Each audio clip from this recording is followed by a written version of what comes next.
हमारे शास्त्रों में बहुत सारे नियम, उपनियम, जीवन जीने के तरीके बताए गए हैं।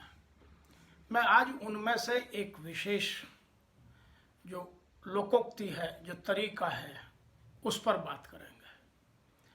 शास्त्रों में लिखा है, उद्यमेन ही सिद्ध्यन्ति कार्याणि न मनोरथ, नहीं सुप्तस्य सिंहस्य प्रवशन्ति मुखे मृगः। इसका हिंदी में तात्पर्य है कि उद्यम से ही सारे मनोरथ सिद्ध होते हैं। जैसे सोते हुए सिंह के मुंह में अपने आप हिरन नहीं चला जाता, उसको शिकार करना पड़ता है। ऐसे ही हमें भी अपने जीवन को संवारने के लिए जीवन में मेहनत करनी पड़ती है। यदि मैं साधारण भाषा में कहूँ तो इस दुनिया में कुछ भी फ्री नहीं मिलता, यूं ही नहीं मिलता। सबके लिए हमें कीमत अदा करनी पड़ती है, हमें कुछ उसके लिए प्रयत्न करना पड़ता है। और उस प्रयत्न के लिए हमारे जीवन में 3 चीज़ों का समावेश होना बहुत आवश्यक है। सबसे पहले जोश। जोश कब आएगा? जब हम स्वयं पर भरोसा करेंगे। तो जीवन में जोश, उमंग, उत्साह सबसे ज़्यादा आवश्यक है। दूसरा है हमारे लक्ष्य के प्रति हमारे मन में आग, जिसको इंग्लिश में बोलते हैं फायर इन द वैली, कि आपके मन में इतनी अग्नि होनी चाहिए, इतनी तीव्र इच्छा होनी चाहिए कि आप उसके लिए कुछ भी कीमत देने को तैयार रहें। और तीसरा है साहस। उसे पूरा करने के लिए जोखिम उठाना भी आवश्यक है। स्वयं कुछ नहीं होता। और हमारे शास्त्रों में यह भी लिखा है कि बलि बकरे की दी जाती है, शेर की नहीं। तो हमें शेर बनना है ताकि हमारे को कोई इस्तेमाल ना करे, हमारी कोई बलि ना दे। इसीलिए हमें अपने आप में कुछ विधाओं का, कुछ दक्षताओं का, कुछ कुशलताओं का, इंग्लिश में कहें तो कुछ स्किल सेट या कॉम्पिटेंसीज को डेवलप करना पड़ेगा। उसके लिए हमें रोजाना उसकी कुछ कीमत देनी पड़ेगी, उसके लिए कुछ तैयारी करनी पड़ेगी। तो मैं आज उन्हीं चीज़ों की बात कर रहा हूँ जो हमें अपने जीवन में करनी है और उनकी क्या कीमत देनी है।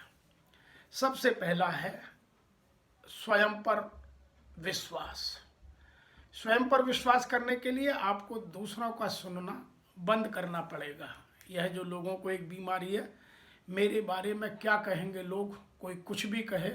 यदि मैंने अपने मन में एक बार कोई निश्चय कर लिया, दृढ़ निश्चय कर लिया, तो फिर मैं उस पर अडिग रहूं, चाहे लोग जो कहें, जैसे कहें। क्योंकि लोग अपने अपने परसेप्शन से और अपने अपने स्वार्थ के हिसाब से आपके बारे में कुछ कहते हैं। उन्हें आपसे कुछ लेना देना नहीं है। यदि उनकी बात आपसे हल हो रही है तो अच्छा कहेंगे, और हल नहीं हो रही है तो कुछ भी कह सकते हैं। तो सबसे पहले आप अपने आप पर भरोसा करिए कि मैं सब कुछ कर सकता हूँ, मेरे लिए इस दुनिया में कुछ भी असंभव नहीं है। हाँ, उसके लिए नंबर 2 पर हमें जाना पड़ेगा कि हमारा लक्ष्य केंद्रित होना चाहिए। मैं एक लक्ष्य बनाऊं और उस पर हमेशा फोकस रहूं। जैसे अर्जुन को जब द्रोणाचार्य ने पूछा कि तुम्हें पेड़ पर क्या दिखाई दे रहा है, तो अर्जुन ने सीधा कहा कि मुझे ना तो पेड़ की पत्तियां दिखाई दे रही हैं, ना पक्षी दिखाई दे रहा है, मुझे केवल पक्षी की आंख ही दिखाई दे रही है। क्योंकि उनका लक्ष्य पक्षी की आंख ही भेदना था। तो हमारा लक्ष्य हमारे जीवन में इतना स्पष्ट हो, हमारा गोल इतना स्पष्ट हो कि हम सदैव उस पर ही केंद्रित रहें, उसके इर्द गिर्द हम न्यूट्रॉन और प्रोटॉन की तरह हमेशा घूमते रहें, उससे कभी ओझल ना हो। तीसरा, उसके लिए हमें यदि लक्ष्य को हासिल करना है तो कुछ पैदा करना होगा। तो उसके लिए हमें निरंतर अपनी क्षमताओं का विकास, अपनी दक्षताओं में और गहराई, नूतनता, उनका विकास, अपनी कलाओं का विकास, अपनी विधाओं का विकास, अपनी कुशलताओं का विकास निरंतर करना होगा। और जिसके लिए हमें मेहनत करनी पड़ेगी। Nothing is free in this world, everything wants its own cost. अब वो कीमत पैसे में हो सकती है, भावनाओं में हो सकती है, समय में हो सकती है, आपकी कल्पनाओं में हो सकती है, या कुछ चीज़ें छोड़ने में हो सकती है। यदि आपको विकास करना है तो फालतू के दोस्त छोड़ने पड़ेंगे, गलत आदतों को छोड़ना पड़ेगा, यह सब कीमत है।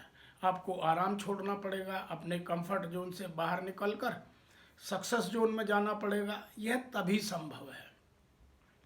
तो आपको अपनी हर सफलता की एक कीमत चुकानी पड़ेगी और उस कीमत के लिए आप सदैव तैयार रहिए। आप जितने भी महान नेता हैं उनको देखिए, उन्होंने अपने घर को छोड़ा, प्यारों को छोड़ा, अपने काम को छोड़ा, तब जाकर के महान नेता बने हैं। आप ओलंपिक के खिलाड़ी को या एशियाड गेम्स के खिलाड़ी को देखिए, उन्होंने अपनी कितनी चीज़ों की कुर्बानी दी, तब जाकर के बड़े बने हैं।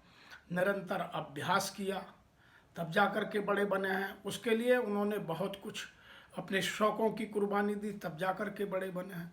तो दुनिया में कुछ भी फ्री नहीं है, उसकी एक कीमत जाती है। वह कीमत समय हो सकता है, पैसा हो सकता है, साधन हो सकता है, आपके शौक़ हो सकते हैं, आपकी फीलिंग्स हो सकती हैं, आपकी इमोशंस हो सकते हैं, आपके रिलेशन हो सकते हैं। तो कीमत आपको देखनी है, क्या अदा करनी है। जैसे मैं एक उदाहरण दूँ, लता मंगेशकर जी को सब जानते हैं। उन्होंने एक कीमत हमेशा दी कि उन्होंने कभी मसालों को नहीं खाया, तो उन्होंने अपने स्वाद की कीमत दी, जब अपने को मधुर कोकिला कहलवा पाई। तो हमको अपने जीवन में सदैव एक कीमत अदा करनी पड़ती है, उसके लिए तैयार रहिए।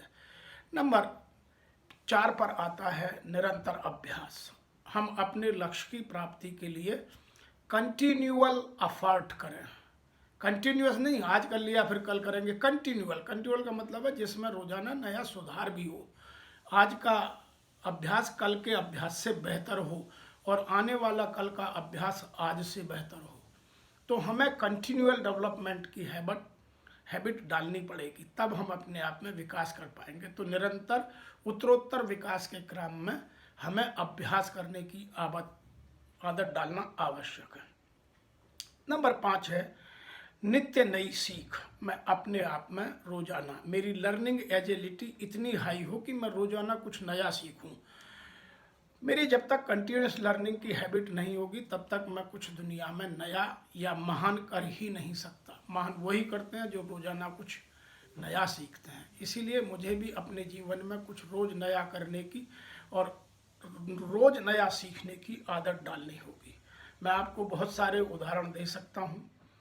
एक ओलंपिक के खिलाड़ी हैं जिन्होंने अपने ही रिकॉर्ड को 76 टाइम तोड़ा, क्योंकि वो एक बार में बहुत कुछ कर सकते थे, लेकिन उनको अपने अभ्यास की आदत डालनी थी। तो रोजाना 1 मिलीमीटर 2 मिलीमीटर अपनी हाइट को वो बढ़ाते थे। पोल वॉल्ट के खिलाड़ी थे तो अपनी जो उनका गोल था उसको 1 मिलीमीटर 2 मिलीमीटर रोज बढ़ाते थे, फिर उसको सेंटीमीटरों में बढ़ाने लगे। तो उन्होंने इस तरह से अपने आप को डेवलप किया ताकि आपका मोटिवेशन या मनोबल बना रहे। अगला है आप हमेशा सकारात्मक विचार ही रखिए। कभी किसी काम के बारे में नकारात्मक विचार मत रखिए। बहुत सारे लोग काम आते ही कहने लगते हैं कि ये तो हो ही नहीं सकता, सब कुछ हो सकता है, इस दुनिया में कुछ असंभव नहीं है। बस आपकी सोच और आपकी सामर्थ्यताएं, आपकी कुशलताएं उस लेवल की हों। जिस काम को मैं नहीं कर सकता फिर उसे कोई नहीं कर सकता, ये आपके मन में दृढ़ विचार होना चाहिए। क्योंकि आज आप देखिए, आज का 15% युवा इस दुनिया को कहीं से कहीं ले जा रहा है। वह इतनी मेहनत कर रहा है कि ये 15% लोगों का ही जो 80-20 का फॉर्मूला है, इस दुनिया में 20% लोग मेहनत करते हैं और 80% लोग उस मेहनत की बदौलत खाते हैं। तो ये सबके लिए है। तो हमें केवल उन 20% में आना है, 80% खाने वालों में नहीं आया। तो हमें अपनी रोजाना सकारात्मक विचार उस भाव से करना है ताकि हमारे इर्द गिर्द ना तो कोई गलत साहित्य, नकारात्मक व्यक्ति, नकारात्मक विचार, नकारात्मक साहित्य, नकारात्मक मीडिया से कोई इन्फॉर्मेशन, नकारात्मक डेटा मेरे मन में ही ना घुसे, तो मैं उसके बारे में सोचना ही बंद कर दूं। नंबर 7 पर आता है जो बहुत इम्पोर्टेंट है, जिसको केवल आप ही कर सकते हैं, वह है स्व अनुशासन, आत्मानुशासन। दूसरे के अनुशासन में आने से कभी भी हम अनुशासित नहीं होते। वह फोर्सफुली हो सकता है, लेकिन हमें यदि अपने आप को अनुशासित स्वयं करना है तो वह लाइफ लॉन्ग रहता है, उसको फिर कोई बदल नहीं सकता है। क्योंकि आपने देखा होगा यदि हमारा मन अनुशासित होने लगता है तो हमारा शरीर स्वयं अनुशासित होता चला जाता है। आपको यदि सुबह 5 बजे उठना है और आपने अपनी बायो क्लॉक को सेट कर लिया तो आपका शरीर स्वयं 5 बजे उठ जाएगा। तो उसके लिए आपको अपने माइंड में डिटर्मिनेशन, दृढ़ निश्चय चाहिए और फिर उस पर एक्शन इन सेकंड्स चाहिए। जिसने आलस्य कर लिया कि हाँ अभी उठता हूँ, फिर वो नहीं उठता। तो आपको अपने जो स्व अनुशासन है, चाहे वह भोजन में हो, चाहे वो जीवन जीने के तरीके में हो, चाहे वो गलत विचारों के बारे में हो, चाहे वो धन कमाने बारे में हो, चाहे वो पढ़ने के बारे में हो, अपने प्रोफेशन को डेवलप करने के बारे में हो, किसी भी विषय में हो, आप स्वयं अनुशासित होने को सीखिए। और जब तक आप स्वयं अनुशासित नहीं होंगे तब तक विकास संभव नहीं है। नंबर नेक्स्ट है कैलकुलेटेड रिस्क। हम अपने जीवन में जोखिम भी लेना सीखें। बहुत सारे लोग साहस से दूर भागते हैं। जैसा कि मैंने आपको कहा कि आपको महान बनने के लिए 3 चीज़ें ज़रूरी हैं। सबसे पहले है जोश, उमंग, खुशी, उत्साह। दूसरा है फायर इन द बेली और तीसरा है साहस। साहस का मतलब है कि आप डरिए मत। जीवन में 1-2 बार यदि कुछ गलत भी हो गया, 1-2 बार हार भी गए, तो उसको ढूंढिए कि मेरी कमी कहाँ रह गई। किसी एक हार से जीवन नहीं बदलता, किसी एक काम के बिगड़ जाने से सारा जीवन समाप्त नहीं होता। एक पुरानी कविता है, एक फूल के मुरझाने से उपवन नहीं उजड़ा करते हैं। तो एक आसमान में तारा टूट जाने से आसमान तारों से खाली नहीं होता है। तो आप अपने आप को एक एक्सपीरियंस को, यदि आप ये माने कि मेरे को, मैं इसमें असफल अवश्य रहा लेकिन मेरे को एक नया अनुभव मिला, मेरे को एक्सपीरियंस मिला, ये भावना लेकर के आप आगे बढ़िए। मैं मानता हूँ कि आप यदि ये 8 चीज़ें अपने जीवन में पैदा कर लें तो फिर आपको महान बनने से या जो आपने चाहा है उसे पाने से कोई नहीं रोक सकता। लेकिन उसके लिए ये 8 आयाम अपने जीवन में ईमानदारी से, जिसे बोलते हैं इंटेग्रिटी, ऑनेस्टी नहीं। इंटेग्रिटी का मतलब है मुझे कोई देख रहा है या नहीं देख रहा है, मैं हर समय अपने प्रति और समाज के प्रति, राष्ट्र के प्रति ईमानदार रहूं, तब इंटेग्रिटी है। तो मैं इसको एक छोटी सी कहानी के माध्यम से इस वार्ता को यहाँ समाप्त करना चाहता हूँ। जो मैंने शुरू में कहा, उद्यमेन सिद्धन्ति कार्याणि न मनोरथ है, नहीं सुप्तस्य सिंहस्य प्रविशन्ति मुखे मृगा। आपने देखा होगा शेर भी सुबह जब उठता है तो अपने जीवन को बचाने के लिए शिकार के लिए निकलता है, और हिरन भी जब सुबह होती है, सुबह में जब सूरज निकलता है तो वह भी घास, हरी हरी कोमल घास खाने के लिए जंगल में निकलता है। और हिरन की एक और खूबी होती है कि जिस एरिया की घास में एक हिरन घास खा गया, दूसरा हिरन उस घास को नहीं खाता, उसे स्मेल आती है, तो उसे नए नए जंगल के घास के जंगल ढूंढने पड़ते हैं जंगल में। तो वह जगह जगह नई घास ढूंढ कर खाता है। दूसरा, उसे शेर से बचाना है कि शेर का भोजन ही हिरन है। तो शेर भी भागता है जंगल में हिरन को पकड़ने के लिए, और हिरन भागता है अपना भोजन घास का जगह जगह ढूंढने के लिए। दोनों ही अपने जीवन को बचाने के लिए भागते हैं। हम अपने जीवन को महान बनाने के लिए कितना भागते हैं, यह हमें सोचना है। हम यदि आलस्य में, हम यदि कंफर्ट जोन में रहते हैं तो जीवन फिर महान नहीं बन सकता। आज मैं उम्मीद करता हूँ कि आपको यह बात कि इस दुनिया में सब कुछ यूँ ही नहीं मिलता, उसके लिए कीमत अदा करनी पड़ती है, मेहनत करनी पड़ती है, की बात आपको समझ आई होगी। और मैं आपसे यह भी कहना चाहता हूँ कि इस तरह के विचार को आप नए युवाओं तक, जिनको मोटिवेट किया जा सकता है, जो 20% में आते हैं, उन तक अवश्य पहुँचाइए, ताकि हम युवाओं में एक नई जागृति पैदा कर इस राष्ट्र को सक्षम, समर्थ और उत्कृष्ट बना सकें।